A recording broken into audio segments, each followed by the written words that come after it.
ফরাসি প্রেসিডেন্ট ম্যাক্রোর বিরুদ্ধে অভিশংসন প্রস্তাব। ফ্রান্সের রাজনীতি যেন আগুনের স্ফুলিঙ্গে দাঁড়িয়ে আছে।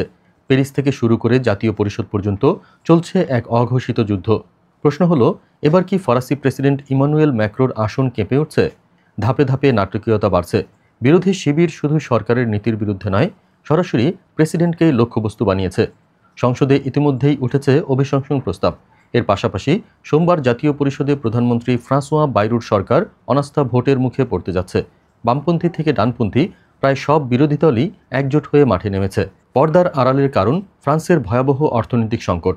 বাজেট ঘাটতিতে ইউরোপে শীর্ষে, ঋণ জিডিপির 113% ছাড়িয়েছে। প্রধানমন্ত্রী বাইরু সতর্ক করেছেন, দেশ অতিরিক্ত ঋণের দ্বারপ্রান্তে। অথচ বিরোধীরা এটিকে জনগণের প্রতি বিশ্বাসঘাতকতা বলে দাবি করছে। এখন প্রশ্ন একটাই, এই অনাস্থা ভোট ও অভিশংসনের প্রস্তাব কি ফরাসি রাজনীতির নতুন মোড় ঘুরিয়ে দেবে, নাকি ম্যাক্রো শেষ পর্যন্ত টিকে যাবেন?